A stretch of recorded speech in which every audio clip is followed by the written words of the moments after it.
Oui, ce qu'on peut dire par rapport à la SLA, c'est que la trachéotomie n'est pas une étape obligatoire dans la SLA. Elle est même discutée, elle est à proposer dans certains types de SLA, dans certains types d'évolutions. Probablement pas dans toutes les SLA, loin de là.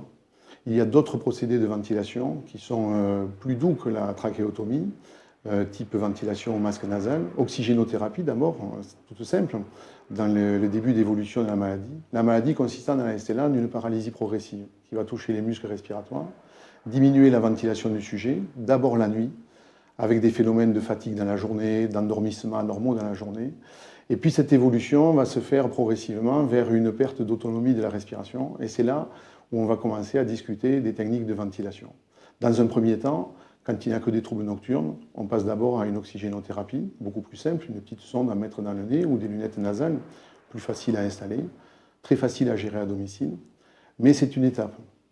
Ultérieurement, la paralysie peut gagner et à ce moment-là, on peut être amené à utiliser des techniques de ventilation un peu plus lourdes, avec des machines qui envoient des volumes d'air, le patient n'ayant plus la force musculaire de faire une ventilation correcte. Et le premier procédé est une ventilation plus simple que la trachéotomie par masque nasal ou nasobuccal, qui est donc un procédé qui est non invasif au niveau médical, c'est-à-dire sans intervention chirurgicale, un procédé qui s'enlève, qui se remet à la demande. C'est un temps, là aussi, avec une ventilation qui est très bien supportée la nuit, qui commence à être plus mobilisatrice, plus gênante pour les patients quand la ventilation doit être augmentée dans le temps, notamment des longues périodes dans la journée. Et c'est là où la trachéotomie peut se discuter. Et elle peut être considérée comme un avantage. Mais encore une fois, c'est une balance entre avantages et inconvénients, la lourdeur de l'installation, la présence d'une famille, de tout un corollaire d'associations, de prestataires de services à domicile, étant un facteur indispensable à la réalisation de cette trachéotomie. Une trachéotomie, ça consiste à faire un orifice au niveau de la trachée, entre deux anneaux, pour introduire une canule qui va servir à ventiler le patient. C'est une intervention qui est assez courte, assez facile. Elle a peu de risques par elle-même. Elle demandera quand même une hospitalisation d'au moins 2 ou 3 jours, voire plus. Dans les premiers jours, on ne peut pas modifier la canule de trachéotomie. Il ne faut pas l'enlever dans les au moins 48 premières heures pour que le trajet se fasse et se forme à la canule. Après, il y aura des manœuvres de changement de trachéotomie. L'avantage d'une trachéotomie pour un patient ventilé est d'avoir d'une part une sécurité, et c'est ce qui est ressenti par les gens qui ont eu une trachéotomie par la suite. C'est aussi une liberté, aussi paradoxale que ça puisse paraître, c'est une liberté avec une autonomie qui est bien meilleure que dans certains autres procédés de ventilation. Ceci dit, elle a également beaucoup d'inconvénients, notamment une lourdeur au niveau du domicile, avec une prise en charge qui demande en général une famille très très disponible, très prête à entourer le patient, à faire des actes qui sont habituellement des actes médicaux, type aspiration trachéenne, qui sont assez fréquentes, changement de canule, faire face à des situations un peu d'urgence à domicile, une canule qui se bouche. Et puis ça va demander toute une installation, toute une préparation à domicile.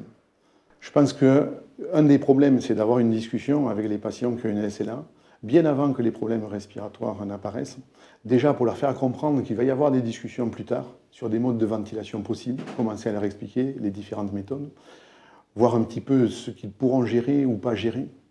Encore une fois, une personne isolée par rapport à une personne avec un entourage familial important n'aura pas forcément le même devenir.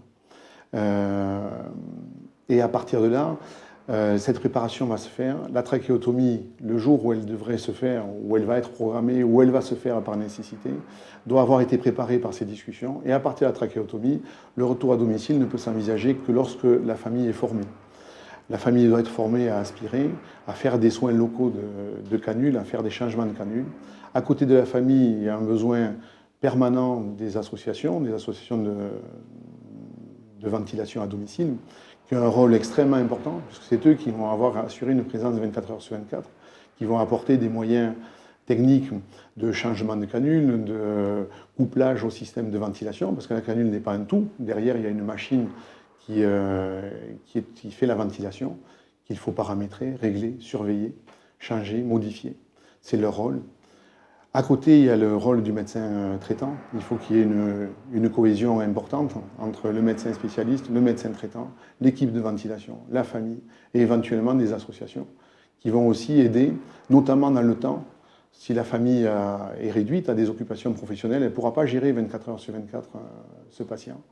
C'est ça le gros inconvénient. Le gros inconvénient de la trachéotomie, c'est qu'on se retrouve face à un matériel lourd, un patient totalement dépendant, des problèmes qui peuvent survenir n'importe quand, et un besoin en matériel humain, en présence humaine, qui est extrêmement important. Derrière cette image que l'on connaît de Laurent Rodriguez, qui est quelqu'un d'un dynamisme étonnant, qui sait bouger les barrières, faire adhérer à ses idées, à ses projets, tout un tas de gens, il ne faudrait pas que derrière ce cas-là, qui est un cas un peu d'école, un cas un peu exemplaire, on pense que derrière lui, la trachéotomie est d'une part obligatoire et d'autre part facile. Elle est facile peut-être chez lui, encore qu'elle a pu poser des problèmes. Elle peut être considérée comme facile chez lui parce qu'effectivement, il a un entourage qui est totalement dévoué, qui est en plus un entourage qui est très compétent, qui avait déjà acquis des techniques avant même la trachéotomie. Ils avaient évolué tout autour de cette maladie qui s'est faite progressivement. Mais encore une fois, le cas de Laurent est un cas d'école. Et la trachéotomie n'est peut-être pas bénéfique à tout le monde dans toutes les conditions. Disons ce qu'on peut dire déjà, que c'est la SLA, tous les patients sont différents. C'est une maladie qui, chez certains patients, évolue très rapidement. Donc à chaque visite, on s'aperçoit de la dégradation. Et sur d'autres patients qui n'évoluent quasiment pas. Donc c'est vrai qu'on portera plutôt notre attention sur les patients chez qui la maladie évolue très rapidement. Parce qu'on s'aperçoit qu'il faut y aller très souvent. La demande de la famille est très importante, donc on doit intervenir très souvent. Il y a une angoisse, donc on doit être là pour les rassurer, pour leur parler des suites de la maladie, comment ça va évoluer, les différentes étapes qui vont se passer, et les rassurer surtout, dans un premier temps.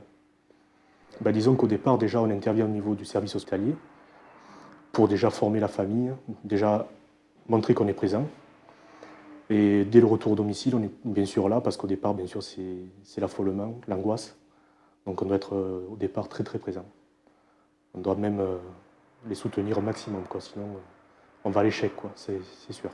Il y a des patients qui nous disent « jamais je n'aurai une trachéotomie » ou « jamais je n'aurai une gastrostomie ». Donc déjà, pour leur faire accepter ça et leur dire qu'on va peut-être améliorer un peu leur quotidien, il faut quand même arriver à le faire passer, Parce qu'il y a des patients qui nous disent « si un jour j'ai une trachéotomie, je ne veux même pas l'envisager ». Donc il faut quand même qu'on ait un rôle psychologique et pas une approche brusque de la trachéotomie. Sinon, le rôle de la famille, je pense qu'il est primordial.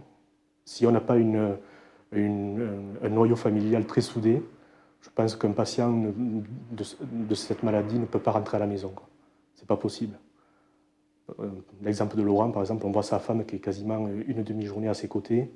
Il y a ses enfants, il y a une aide ménagère, il y a une auxiliaire de vie, il y a une secrétaire. Je veux dire, tout ça, ça fait qu'il a le moral, les soins sont faits. Mais imaginez un patient qui est seul chez lui ou ne serait-ce qu'avec une auxiliaire de vie, je veux dire, elle ne peut pas s'en sortir, c'est pas possible. À tout moment, il doit être aspiré, à tout moment, il a des demandes, il a des angoisses. Je veux dire, il faut tout le temps quelqu'un qui soit à ses côtés pour répondre à tout ça. Si la maladie s'aggrave, bien entendu, on va peut-être obligé de régler un peu les paramètres, peut-être rajouter un peu d'oxygène. Il y a beaucoup d'évolutions de cette maladie.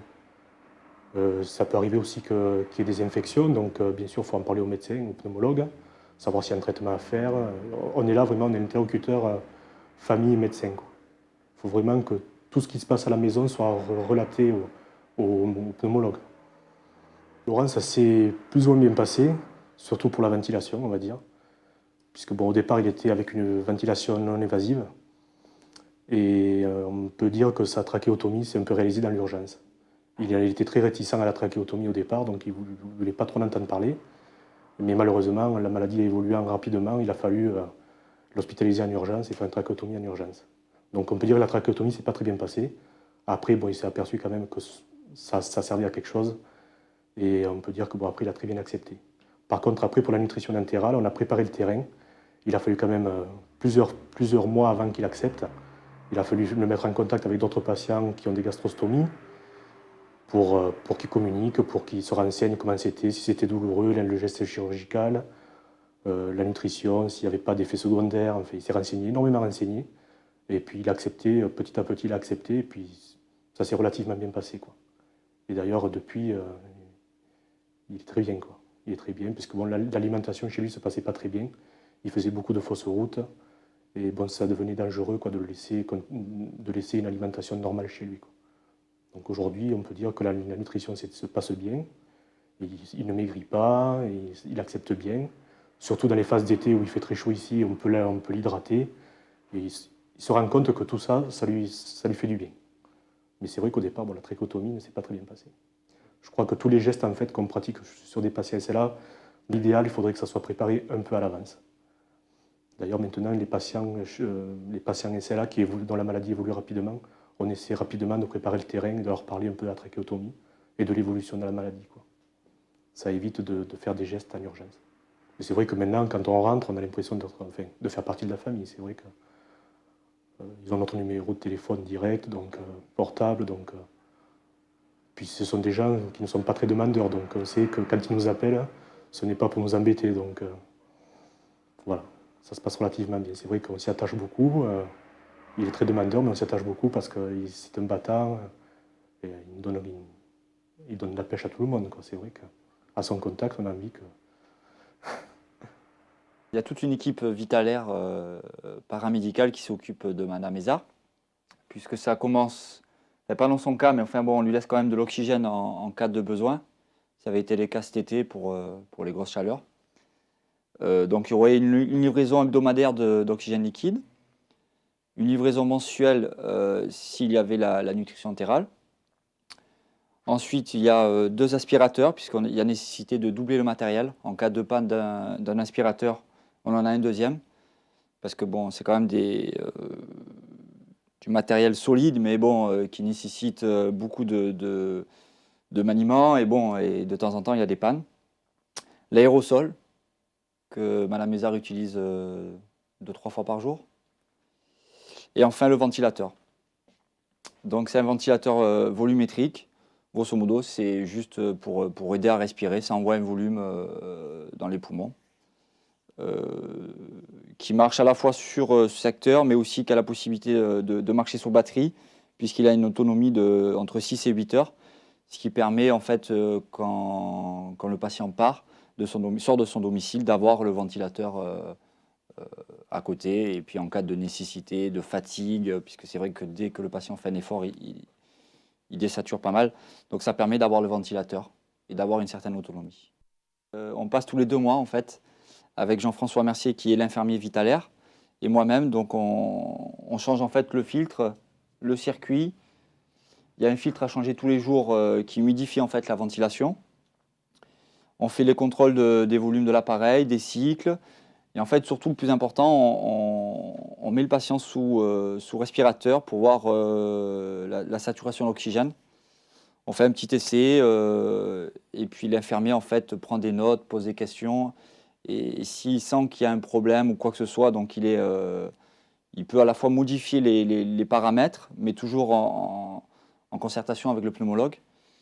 Et en fait, il fait après un rapport, chose que vous ne voyez pas, mais il fait un rapport dès le lendemain qui me transmet, et moi je transmets en fait au pneumologue dans la semaine, ce qui permet en fait d'avoir un lien entre le domicile, le patient et le pneumologue au cabinet, puisque bon, je sais que vous y allez assez souvent le voir, mais ce n'est pas toujours le cas des patients. Donc nous, on remonte les informations en fait. On est là à la fois pour contrôler l'appareil, mais aussi pour remonter les informations auprès du pneumologue.